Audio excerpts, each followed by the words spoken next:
Sejam todos muito bem-vindos a mais um Wisdom Podcast. Estamos aqui hoje com o Dr. Loureiro à minha direita e à minha esquerda, o Dr. Brandão e o Dr. Faria. O tema de hoje está imperdível. Eu vou começar já com uma pergunta provocativa. Doutores aqui presentes, por que os povos angolanos são pobres? Acredito que o povo angolano é pobre, não é, pelas condições sociais que o país em si apresenta. Falta de empregos e não só, né? Podemos olhar também para muitos outros fatores, tais como a falta de meios para a aquisição desses tais empregos, formações. Então acredito que olhar para esses elementos todos que assolam e martirizam o país faz com que efetivamente o povo angolano seja pobre. Então acredito que é mais ou menos isso. Doutor Brandão, tem alguma coisa para acrescentar? É tanta coisa.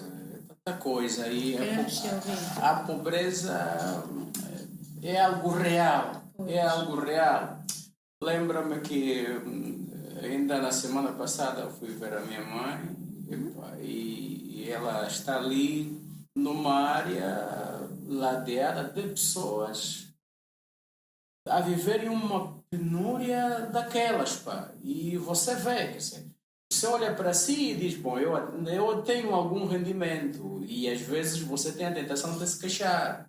Mas há quem está mesmo na linha da pobreza, que nem sequer expectativa tem. Eu, por exemplo, posso até estar com fome agora, mas há uma expectativa, mais tarde aparece um funzinho, mas há quem não tenha, e de facto é terrível. Agora, por que razão as pessoas são pobres? Eu acho que nós temos um contexto determinado, somos muito empíricos. Em geral, os angolanos somos muito empíricos. Mas quando falo de empirismo, não falo simplesmente da classe social baixa, mas isso é a partir de lá do topo. Afinal, por quê? Isso é genérico, somos muito empíricos, quer dizer, vamos, trabalhamos e não sei o quê, mas não sabemos buscar sabedoria. Desde já, cada um de nós se interrogaria qual é o sonho de cada um. Se você perguntar a essa pessoa, não tem sonho. Alguns não têm sonho porque estão assolados pela pobreza extrema e às vezes é difícil. Mas alguns não têm sonho porque não buscam sabedoria. Já o Ocidente faz diferente. A partir do topo, estou a falar dos líderes, dos grupos e por ali fora, as famílias, estou a falar da liderança das famílias em si, não são empíricas, elas têm uma vida programada. Elas criam um sonho. E o sonho, através do sonho, tem como que uma bússola. E tendo uma bússola, têm uma orientação e encontram mecanismos de como ir trabalhando para pouco e pouco saírem da linha da pobreza extrema para a prosperidade. Eu acho que tem a ver com o empirismo, depois o contexto histórico. Diria que o angolano é muito imediatista. Ele pensa no hoje, esquece o amanhã. Então tudo aquilo que ele quer conseguir é hoje, comer hoje, sem pensar no dia de amanhã.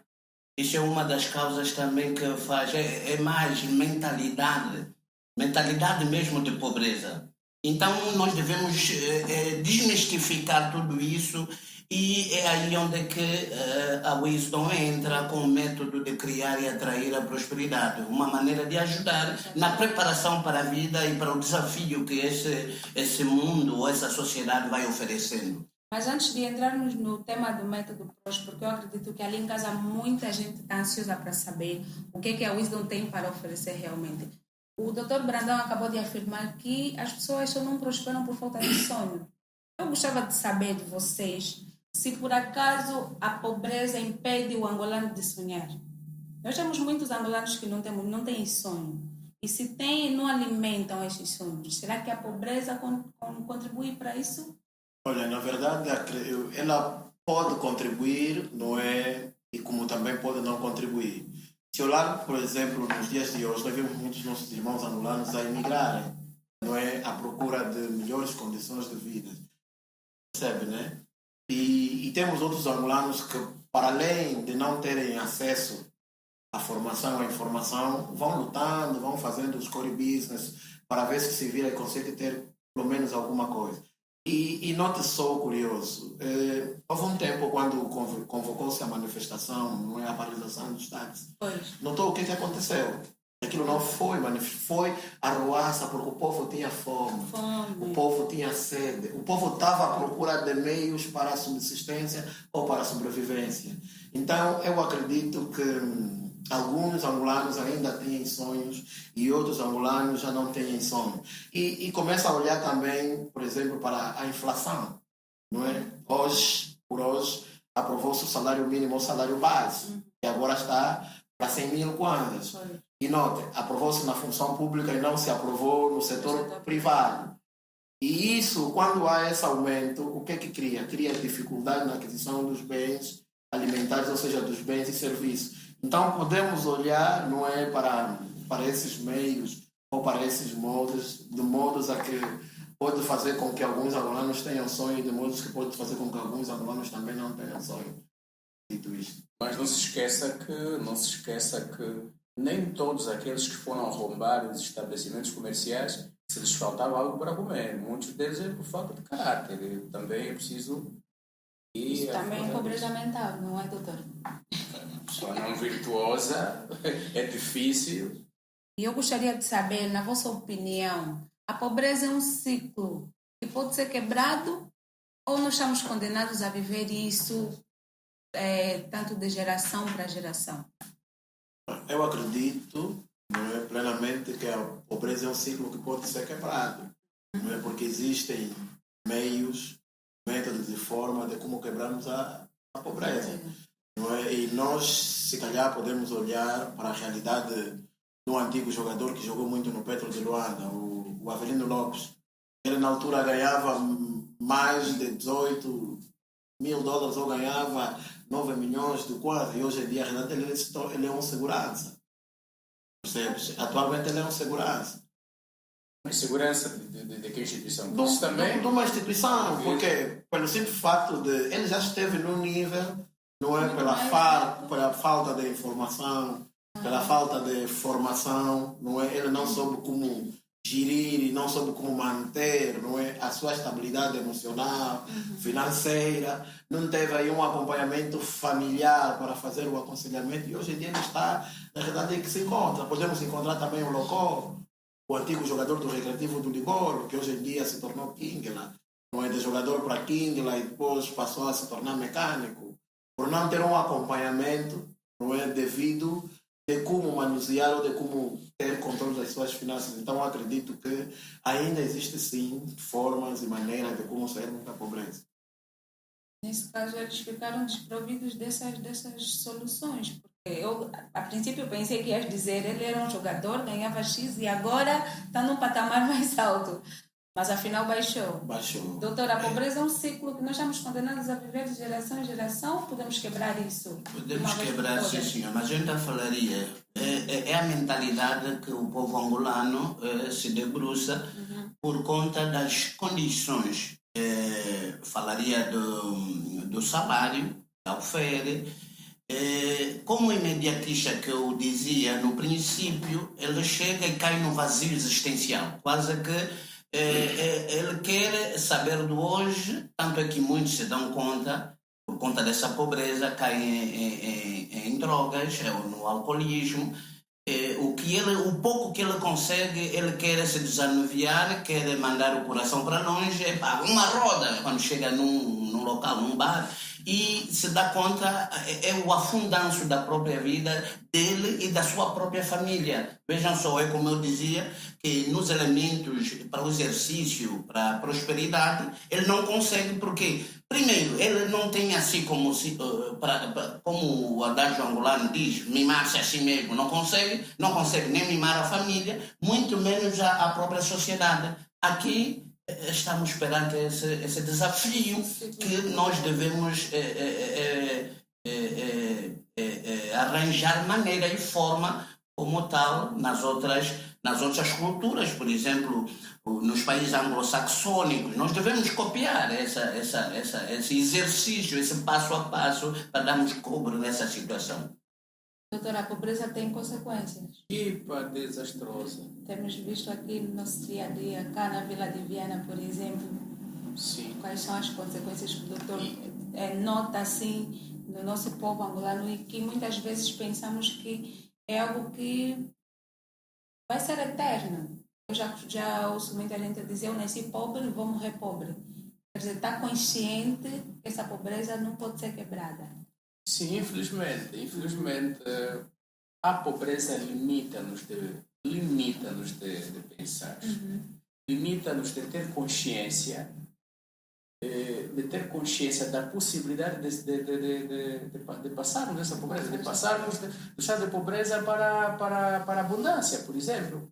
Para muitos que vieram de uma família pobre, sim, e vem aquela geração, o avô era pobre, a mãe era pobre, e ele então coloca na mente que isso é normal. É normal e é muito difícil acreditar em si que é capaz de transpor a linha da pobreza para a prosperidade ou para a abundância. Entretanto,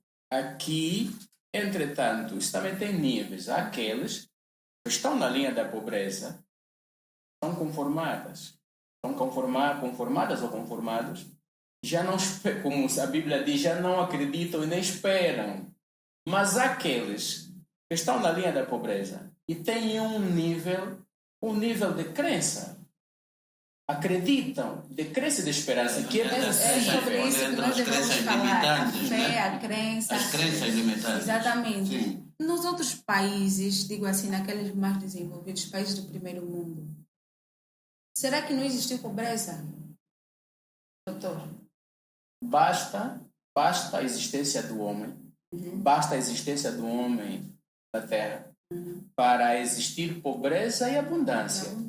São Sim. potencialidades que são potencialidades que circundam o homem. As mudanças de mentalidade, aí entram as mudanças de mentalidade. O exercício é esse. Então, se Angola não é o único país a provar a pobreza, por que há muita dificuldade de imitar, se assim posso dizer, o que os outros países fazem ou fizeram? O que as outras pessoas lá, aqueles que também vieram de baixo, qual é a diferença entre Angola, né, sendo um país pobre vivendo a pobreza na pele, e os outros países que também passaram por isso, mas conseguiram dar a volta por cima? Doutor Brandão, o que é isso? Eu penso no seguinte: quando um número significativo de pessoas de uma comunidade passam a desenvolver uma mentalidade, quebram a negatividade toda. É que eu estou a dizer, naqueles casos em que a pessoa tende a estar conformada pela pobreza e entende, pronto, a riqueza ou a abundância é para as outras pessoas e não para mim. Quando um certo número de pessoas começa a desenvolver uma mentalidade diferente, ela contagia a comunidade toda, a sociedade e o país todo, e passa a ser uma espécie de cultura, a busca, né? a confiança nas suas potencialidades, do ponto de vista humano, passa a ser algo generalidade, passa a ser uma mentalidade coletiva. Essa mentalidade coletiva acaba por contagiar a todos. Por isso é que esses países que hoje são do primeiro mundo conseguiram transpor a linha da pobreza para a abundância, tiveram que fazer um caminho, tiveram que começar. Um grupo de pessoas, por exemplo, nós somos aqui 4, né? Nós somos 4. Se nós ao termos um diálogo sobre esse tema, estamos a dizer à sociedade que já temos outra mentalidade, nós já acreditamos que é possível. Desde já agradecer a vossa presença, a conversa está muito, muito, muito, muito boa. Mas para você que está aí em casa e gostou desse tema, se quiser saber mais, se estiver interessado, é só nos seguir e continuar a acompanhar, porque as soluções dos vossos problemas, as soluções deste tema e de muitos outros que você tem dúvida, vai encontrar no próximo episódio do podcast. Não se esqueça de seguir, compartilhar e chama todos aqueles que você quer tirar da pobreza.